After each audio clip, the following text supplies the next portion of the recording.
13h en Côte d'Ivoire. Madame, Monsieur, bonjour. Au sommaire de cette édition.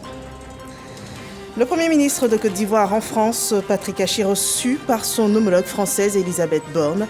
Les échanges ont porté sur la coopération entre les deux pays, en particulier le projet du métro d'Abidjan, le financement du C2D, le sport et également l'importante question des initiatives en faveur des jeunes en Côte d'Ivoire. Le lancement de la campagne de commercialisation du riz dans le pays dans un contexte de promotion des actions pour l'autosuffisance en riz. Le ministre de l'Agriculture appelle le secteur privé à investir dans ce secteur de la riziculture pour couvrir le déficit de la production locale.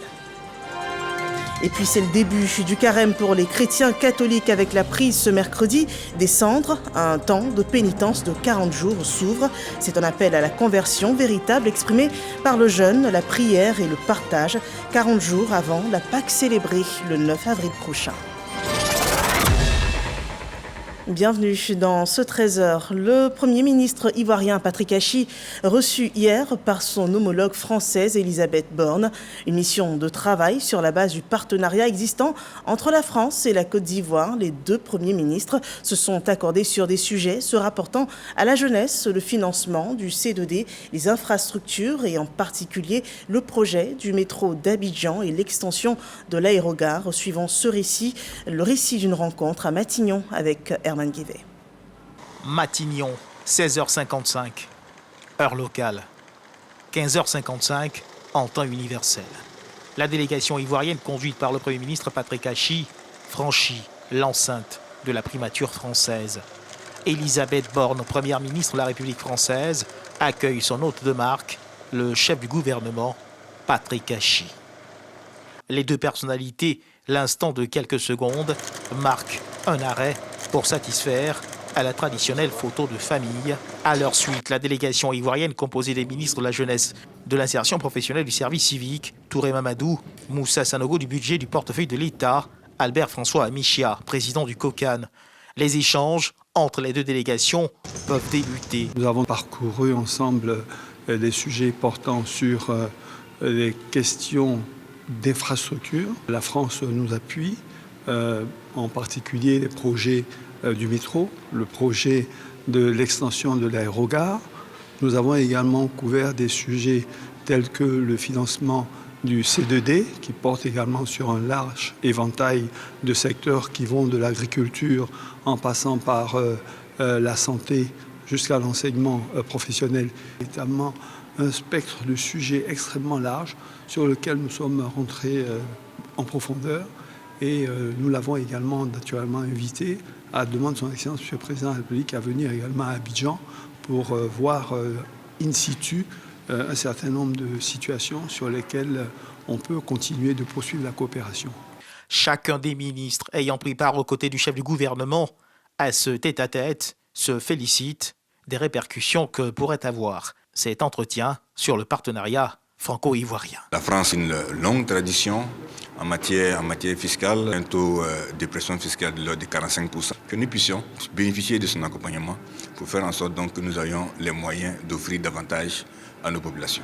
Le Premier ministre a souhaité que nous ayons l'expertise technique de la France puisque à travers le ministère donc, du Travail, il y a une série de réformes et d'initiatives d'accompagnement des jeunes. La Première ministre de France donc, a accédé à cette demande donc, de M. le Premier ministre. Et d'ailleurs, dans la foulée de cette rencontre, nous allons avoir une séance de travail avec notre homologue français en charge des questions d'insertion professionnelle pour voir comment la Côte d'Ivoire peut bénéficier d'ensemble des initiatives en faveur des jeunes développés en France. Il était important pour nous, sur instruction de M. le Premier ministre, qui assure la tutelle du COCAN, de venir voir avec les autorités françaises ce qui peut être apporté en matière de sécurisation des jeux, en matière de sécurisation de la billetterie, en matière d'organisation, en matière de promotion de l'événement. Et c'est ce dont il a parlé avec Madame la Première ministre et il nous a instruit de prendre les contacts nécessaires ici à Paris afin que ce que le Président de la République a décidé de faire la plus belle CAN jamais organisée en Afrique soit une réalité au niveau des Ivoiriens et au niveau de tout le continent africain qui attend cet événement avec beaucoup d'impatience.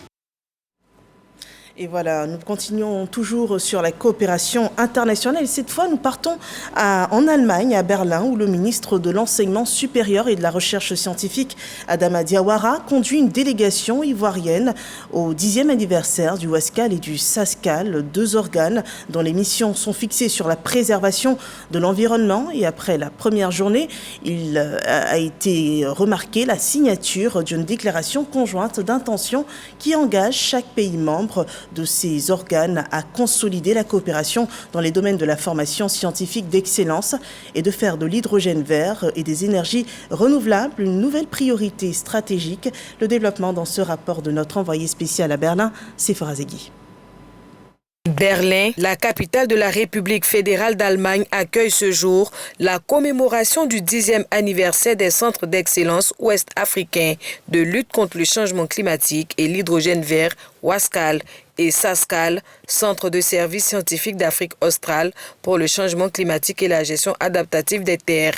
10 années d'existence matérialisées par la signature d'une déclaration d'intention conjointe en vue du renforcement du partenariat entre les deux structures et la République fédérale d'Allemagne. À travers cet accord, les pays de la CEDEAO s'engagent à lutter contre le changement climatique sur toutes ses facettes. Pour réaffirmer justement notre engagement, l'engagement de nos différents États à lutter contre le changement climatique, à nous donner les moyens, mais aussi à faire en sorte que les énergies renouvelables puissent être développées, et notamment la question de l'hydrogène vert. Selon les statistiques de l'OMS, Organisation mondiale de la santé, entre 2030 et 2050, le changement climatique va causer environ 250 000 décès par an. Si rien n'est fait, l'Afrique paiera le lourd tribut. C'est en cela que la République fédérale d'Allemagne décide d'apporter son soutien financier au Wascal et au Sascal. À ce jour, ce sont plus de 44 milliards de francs CFA investis par l'Allemagne en Afrique à travers ces deux programmes, et elle ne compte pas s'arrêter en si bon chemin. Nous avons aussi la possibilité, dans le cadre de ce partenariat, de faire venir des jeunes, donc de promouvoir l'échange. Des jeunes qui vont venir rendre visite à des entreprises en Allemagne, venir aussi dans le cadre de leur programme en Allemagne. Et puis, il s'agit également de développer des infrastructures de données qui vont nous permettre de recenser les données, d'acquérir un meilleur savoir plus approfondi sur ce que nous avons. Le Wascal, c'est 10 écoles doctorales et 6 masters. Et la Côte d'Ivoire bénéficie des retombées de cette coopération à travers la création d'une école doctorale et un master à l'université Félix Houphouët-Boigny de Cocody et l'acquisition d'équipements de météorologie pour la Sodexam avec 656 millions de francs CFA d'investissement. Prendre donc part à cet événement, c'est prendre en main son destin climatique, selon Adama Diawara, le ministre de l'Enseignement supérieur et de la Recherche scientifique. Elle permet de consolider les acquis et également de se projeter sur l'avenir pour affiner les priorités qui vont porter donc sur l'étude du changement climatique, de ses impacts, notamment sur l'agriculture, sur les infrastructures et autres, et également qui permet de définir les stratégies d'adaptation au changement climatique en relation avec l'agriculture et également en relation avec la sécurité alimentaire et la sécurité en énergie. Le Wascal se consacre à la lutte contre le changement climatique et à l'amélioration des moyens de subsistance en Afrique de l'Ouest. De 2012, année de sa création, à aujourd'hui, 600 étudiants sont sortis des centres Wascal. Pour cette année, la cohorte est composée de 543 étudiants. L'Allemagne compte investir plus de 5 milliards de francs CFA pour l'exercice 2023. En Côte d'Ivoire, la campagne Risicole 2023 est ouverte depuis lundi. Une campagne commerciale qui démarre avec un plaidoyer du ministre de l'Agriculture et du Développement rural qui invite le secteur privé à investir dans la filière risicole, une instruction dans l'objectif d'accroître la production pour l'autosuffisance en riz de la Côte d'Ivoire. Le déficit à couvrir est estimé à près de 800 000 tonnes, selon Lanciné Bakayoko. En plus de la baisse des superficies et des difficultés de commercialisation, la filière risicole ivoirienne, confrontée aux effets pervers du changement climatique, fait également face à une réduction des appuis en intrants et en semences améliorées. Conséquence, les rendements se rétrécissent, la production stagne, provoquant une évidente incapacité à couvrir la consommation.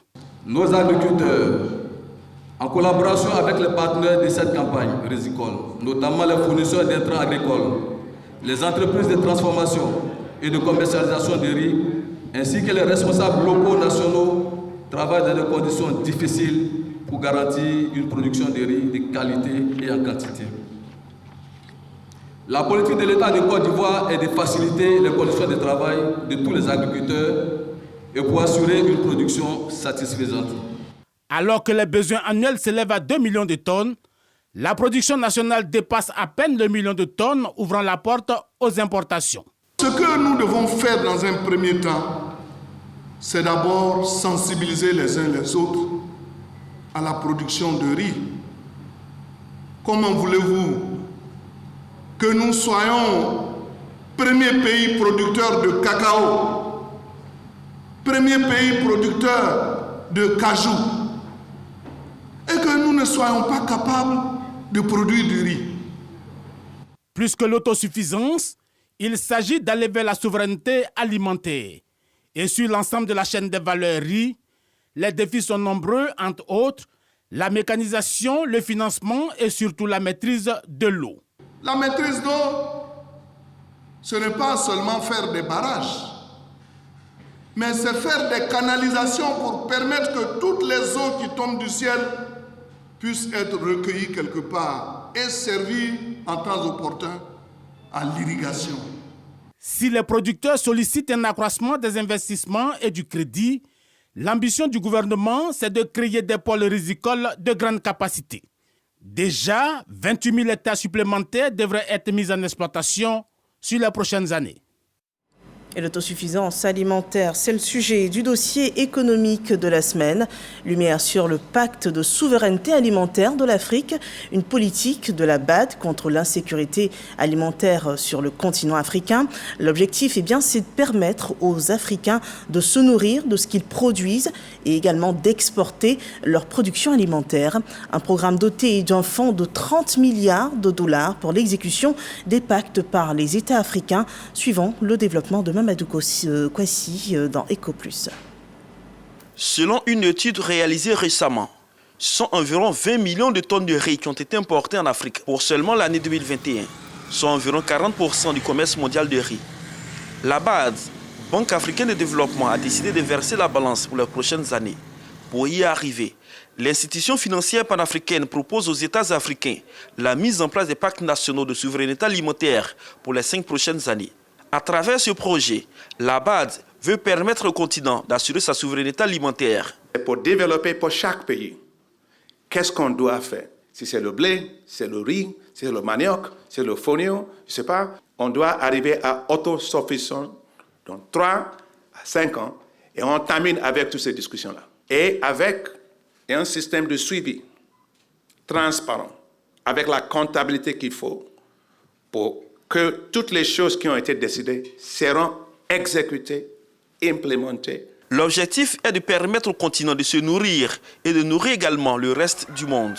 Un projet pilote démarré en 2015 a donné des résultats satisfaisants. De quoi rassurer le président du groupe de la BAD et ses partenaires pour la vulgarisation de ce projet pour l'ensemble des États du continent. La situation que nous voyons, que l'Afrique ne peut pas se nourrir avec toutes les terres, 65% de toutes les terres arabes non cultivées dans le monde, c'est chez nous. Donc on a la responsabilité de se nourrir nous-mêmes. Le rendez-vous de Dakar, appelé Sommet Dakar 2, sur l'alimentation était l'occasion pour les pays africains de présenter le résultat des différentes études. Et pour la Côte d'Ivoire, c'est un pacte de souveraineté alimentaire basé sur 8 projets, dont 3 pour les ressources animales et halieutiques et 5 pour l'agriculture. Le tout fondé sur la politique et stratégie nationale, à savoir le PND, le PNIA et la PONADEPA. C'est en somme un choix porté sur 8 chaînes de valeur avec une demande croissante en produits frais et produits dérivés, présentant de grandes opportunités d'emploi et de transformation. Il s'agit des filières légumes, igname, manioc, maïs et riz. Et dans le domaine des ressources animales et halieutiques, il s'agit de la filière avicole et celle du poisson et des ruminants. Le gouvernement met en priorité dans ce document les chaînes de filières agricoles à haute portée économique. La mise en œuvre totale de ce projet permettra à la Côte d'Ivoire d'être autosuffisante dans plusieurs denrées alimentaires de grande consommation, notamment le riz, le maïs, le poisson, la viande et les légumes en toute saison. 375 milliards de francs CFA, c'est ce qu'il faut mobiliser pour sa mise en œuvre. Mais déjà, le gouvernement ivoirien met sur la table 54 milliards de francs CFA comme apport initial. Le pacte de souveraineté alimentaire de la Côte d'Ivoire permettra, selon le ministre d'État, ministre de l'Agriculture et du Développement rural, Kobena Kwasi Agumani, de réduire la pauvreté tout en développant les technologies à haut rendement et climato-intelligentes, ainsi que des productions sous tunnel avec des semences améliorées et des systèmes d'irrigation de pointe. En plus, l'État veut développer des mini-agropoles sur les produits agricoles et la mise en place de structures de stockage et de conditionnement. Pour la Côte d'Ivoire, comme l'ensemble des pays africains, les jeunes et les femmes occupent une place importante dans le pacte. Le pacte ivoirien a été soumis aux partenaires au développement qui se disent rassurés de sa faisabilité. Le FIDA est déjà en train d'investir à peu près 60 millions de dollars sur 2 projets qui appuient déjà les axes prioritaires du pacte. Nous allons assister le gouvernement pour mobiliser des fonds, y compris des fonds verticaux, qui sont vraiment des financements suffisamment larges, suffisamment grands, qui vont transformer l'agriculture. Pour mieux vendre le pacte de souveraineté alimentaire de la Côte d'Ivoire, le vice-président de la République, Thiemo Komiele Kone, s'est porté garant, d'où son appel aux investisseurs à soutenir la Côte d'Ivoire. Ce pacte offre d'importantes opportunités d'investissement privé dans les chaînes de valeur prioritaires, notamment l'agriculture, l'élevage, la pêche et l'aquaculture. À cet effet, d'importantes réformes ont été mises en œuvre pour accroître les investissements dans la production alimentaire. Il s'agit en particulier de renforcer la sécurisation foncière qui conditionne notamment un accès élargi au financement bancaire. Je voudrais vous inviter les partenaires techniques et financiers ainsi que les investisseurs privés à s'inscrire à travers ce pacte dans un partenariat gagnant-gagnant avec l'État de Côte d'Ivoire pour assurer la souveraineté alimentaire et nutritionnelle de notre pays. Initialement, la BAD prévoyait 10 milliards de dollars pour le financement de l'ensemble de ces pactes nationaux de souveraineté alimentaire. Le sommet de Dakar a permis d'accroître ce montant jusqu'à 30 milliards de dollars, soit plus de 15 000 milliards de francs CFA pour financer totalement ces différents projets. Voilà, le pacte de souveraineté alimentaire, un outil qui vient renforcer donc les initiatives du secteur agricole en Côte d'Ivoire pour ce qui concerne donc la production, la conservation ou encore la transformation des produits. Je vous propose à présent de suivre le point sur la situation du coronavirus en Côte d'Ivoire.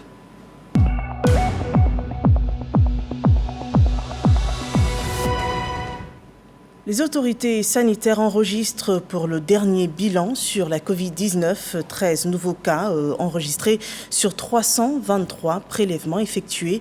Des cas complètement guéris également. 11 cas guéris. La Côte d'Ivoire totalise moins de 88 127 cas confirmés depuis le début de la pandémie dans le pays. Et 42 cas restent encore actifs et sont en traitement. Et à la date du 22 février, le pays totalisait au moins 26 488 362 doses de vaccins anti-Covid administrées sur le territoire ivoirien. L'actualité en Côte d'Ivoire est aussi marquée cette semaine par la tenue à Abidjan du 21e Congrès international de l'eau et de l'assainissement, un cadre d'échange autour de l'accès des populations à l'eau, un sujet qui implique les élus et particulièrement les maires. Au nombre de 54, ils ont partagé leur expérience en la matière dans le cadre d'un forum sur la promotion de l'accès à l'eau et à l'assainissement inclusif à l'échelle de la ville. Le compte-rendu de Didier Nguessa. Les villes africaines sont confrontées aux mêmes problématiques en matière d'assainissement et d'accès à l'eau potable. En marge du congrès de l'Association africaine de l'eau et de l'assainissement se tient le 4e forum des maires sur la promotion de l'accès à l'eau et à l'assainissement inclusif à l'échelle de la ville en Afrique. L'Ouganda, le Burkina Faso, le Sénégal, le Cameroun et la Mauritanie partagent leurs expériences de gestion des déchets au sein de ce panel. Plusieurs dizaines de quartiers qui sont gérés par les populations elles-mêmes. Ceci a permis de pouvoir prendre en charge à moindre coût. Ça nous a permis de faire des économies d'échelle sur les moyens et les efforts à entretenir. Quand le déchet arrive, on le trie. On enlève les bouteilles en verre, en plastique. On récupère uniquement la matière dégradable. Faire ce qu'on appelle du compost qui est en fait un amendement biologique. Entre la mise en place des ouvrages hydrauliques, leur entretien et la disponibilité de l'eau potable et la gestion efficace des eaux usées, la Côte d'Ivoire, pays hôte, est un référent. Nous avons réalisé et réglé énormément de problèmes et nous espérons que cette année, nous n'aurons pas les mêmes problèmes au niveau des inondations que nous avons eues sur Cocody. Le côté assainissement, le gouvernement fait son travail, donc nous sommes tranquilles et nous savons que nous allons aller de l'avant. En février 2018 à Bamako, puis à Cape Town en 2019, tout comme à Kampala en février 2020, le Forum des maires et élus locaux s'étaient engagés pour leur accompagnement à faire appel à des partenaires et experts en matière d'assainissement. Ils sont bien présents au rendez-vous d'Abidjan. On va pouvoir faire la protection sur tout ce qui est station de pompage, de relevage, quelle que soit la nature de l'eau, l'eau potable, les eaux usées ou même les eaux de mer. On fait l'étude et on propose la solution adéquate pour chaque projet. Le Forum des maires promeut la gestion d'une économie circulaire en matière de gestion des déchets.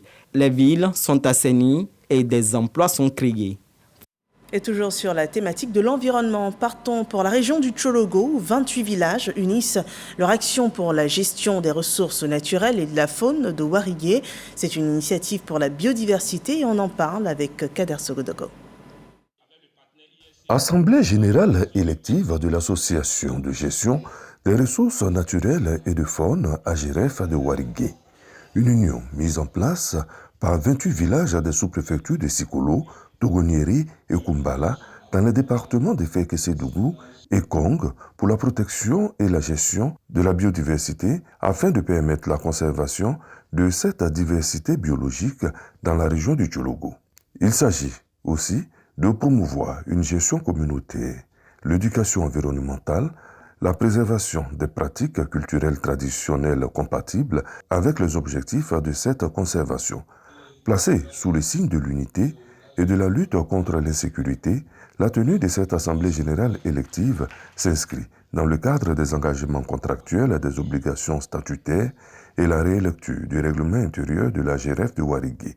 Karim Diomandé, élu président, fixe ses objectifs. Notre élection, c'est pour relever le défi de la préservation de l'environnement, mais également le défi de la lutte contre le terrorisme. On ne pourrait pas relever ce défi sans le ministre d'État et le ministre de la Défense, par ailleurs président du Conseil régional. Les autorités locales présentes saluent la création de la GRF qui se dote d'un cadre formel de valorisation des ressources naturelles de façon durable afin de soutenir le développement local. Cette Assemblée générale est un appel au Conseil régional à l'effet donc de prendre en compte toutes ces préoccupations au niveau du développement local.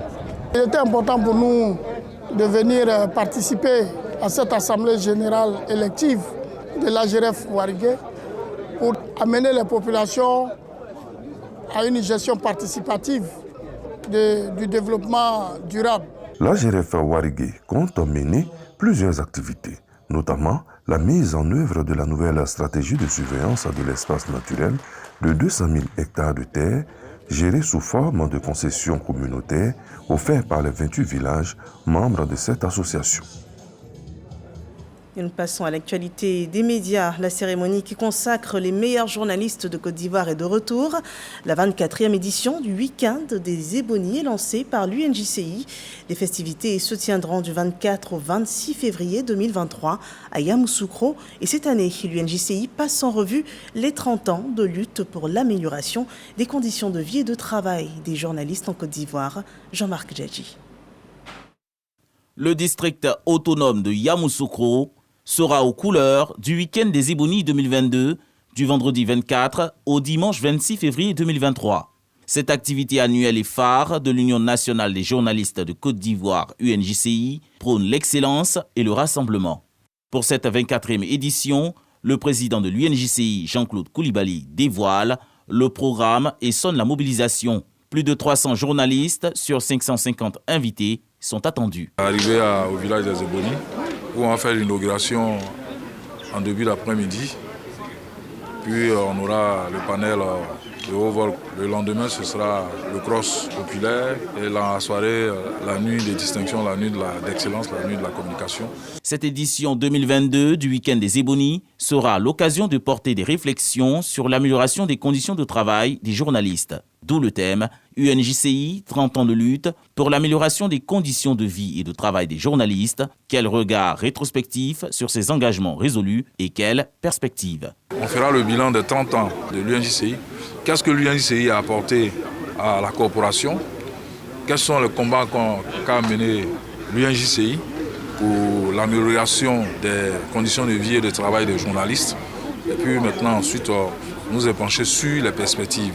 Au total, l'on enregistre 30 nominés pour la Nuit des Ebonies 2022. 5 pour la presse radio, 6 pour la presse audiovisuelle, 13 pour la presse écrite, 4 pour la presse numérique, 3 pour les présentateurs télé. La radiodiffusion télévision ivoirienne sort leader avec 10 journalistes nominés, toutes catégories confondues. Le Super Ebony de cette 24e édition de la Nuit d'Excellence bénéficiera entre autres lots d'une voiture contre une maison pour l'édition précédente. C'est le début du carême chrétien après la journée du Mardi Gras. Les fidèles catholiques entament 40 jours de pénitence ce mercredi 22 février 2023. Mercredi des cendres, un temps de conversion appuyé sur le jeûne, la prière et le partage qui s'achèvera le jeudi saint, le 6 avril prochain, où l'on commémore le dernier repas, la scène. Selon la Bible, Jésus a pris ce dernier repas avec ses disciples avant la crucifixion et le dimanche de Pâques, lui, sera célébré le 9 avril prochain. Revenons sur le jour d'avant, le mercredi des cendres, le Mardi Gras, une journée marquée par l'organisation des carnavals. En Côte d'Ivoire, les établissements scolaires ont organisé des processions déguisées des enfants le temps d'une journée en campé des rôles de la société. Ils étaient nombreux à avoir choisi de représenter nos forces de défense et de sécurité. Des images riches en couleurs commentées par Mamadou Kouassi. Mardi Gras aux couleurs de la Grande Muette. Au cabinet du ministre d'État, ministre de la Défense, Ténébi Raïma Ouattara, 150 élèves de l'école maternelle municipale Kanitonda Djami dans des tenues militaires rendent hommage au chef de l'État. Notre armée incarne la sécurité de la vie des citoyens qui impacte la tranquillité du pays. Les enfants, malgré leur jeune âge, souhaitent dire merci au chef de l'État à travers vous pour avoir œuvré résolument à la libération des 49 soldats détenus injustement au Mali. Pour tous les efforts mis en œuvre afin de maintenir le climat de paix dans notre pays. Discipline et civisme, valeurs retenues et véhiculées par les tout-petits, la police, la gendarmerie, les eaux et forêts, la marine et la douane, des corps de métier, des armées présentées par les enfants, des écoles Fleur de Lys et Tour Eiffel de Bingéville. Pour nous, ils se tuent à la tâche, ils vraiment donnent leur vie pour que nous soyons en paix, que nous puissions mener nos activités. Ici au nord du district d'Abidjan, à Yopougon, le général à 2 étoiles, Yuan Lou, met ses éléments en ordre de marche. Des ordres venus de son supérieur hiérarchique, le général 3 étoiles, Melvin, de la 4e compagnie des sapeurs-pompiers militaires de Yopougon. Des soldats du feu mis en mission, l'utilisation de l'équipement, de jets d'eau et autres outils de premier secours inculqués dans la foulée aux enfants. Autre commune, plus à l'est, à Bobo, les élèves du groupe scolaire Les Pingouins sont en mode années 60. J'aime le Mardi Gras parce que je défile avec mes amis, je m'habille, je mange avec mes amis, ma maman m'habille. Joie et convivialité partagées par les tout-petits et le corps enseignant. À Cocody-Angré, à l'école, le royaume des enfants, les valeurs africaines sont transmises à travers le vécu et le costume de plusieurs peuples. Le Mardi Gras est une période festive qui, dans nos écoles, prend écho de plus en plus. Cette période marque la fin des 7 jours d'Igra et est suivie par le mercredi des cendres et le carême chrétien. Voilà, le Mardi Gras en Côte d'Ivoire, c'est l'expression des valeurs civiques, morales et culturelles. C'est ici qu'on s'arrête pour cette édition d'information. Merci de nous avoir suivis et excellent après-midi sur RTI 1.